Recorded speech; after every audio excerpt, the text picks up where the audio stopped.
females. So welcome back to Favorite Friday. Today we're going back to the sunny state of California. Specifically, we're going to a city called Thousand Oaks.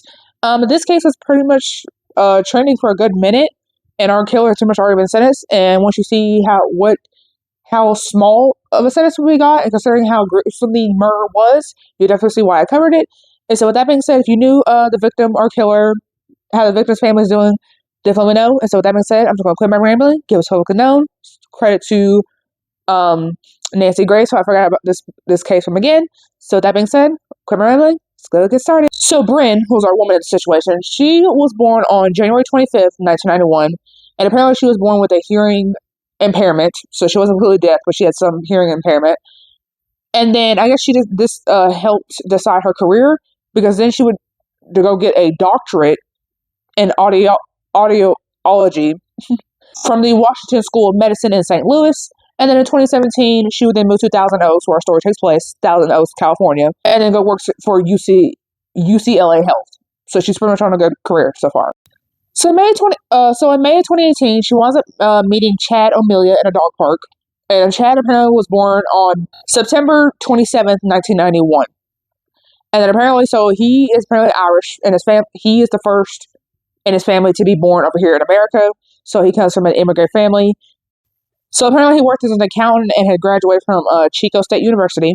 So that's all we know of him outside of the fateful day. Apparently, so in the same month of May, didn't specify what day specifically they met, but on May 27th, still 2018, he goes to his townhouse where apparently he has two roommates. At the time, they are both at the house. However, they're in their own rooms.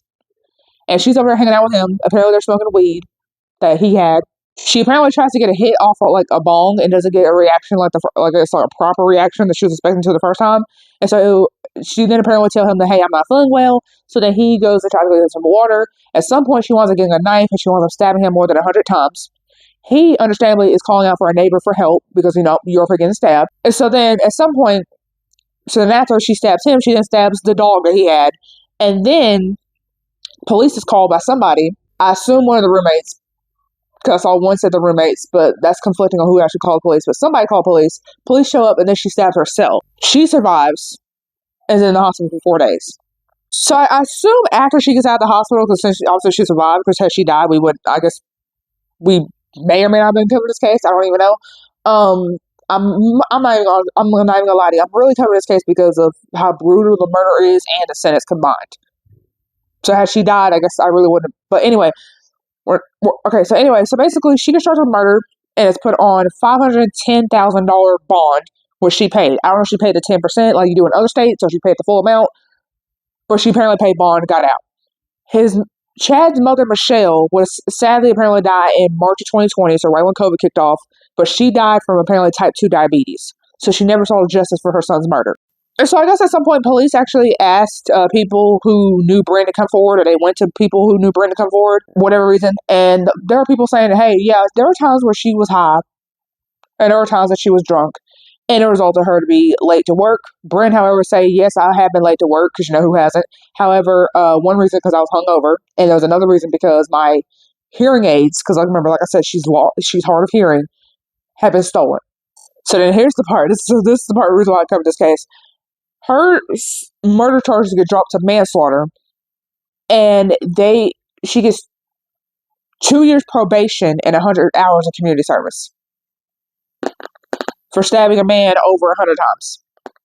And she blamed it on weed psychosis. That's what she claimed. This is why she killed him.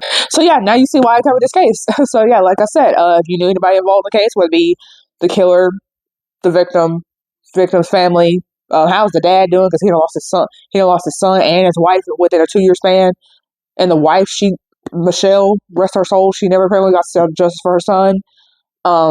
So with that being said, yeah, just let me know what you think down below.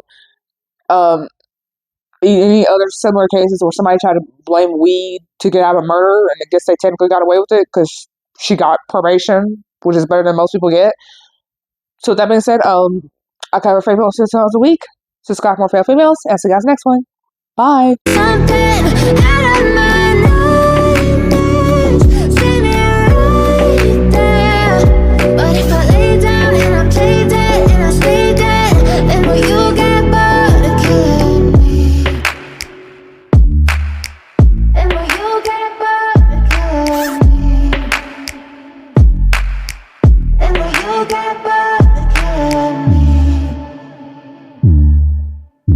when you get bored of killing me, and when you get bored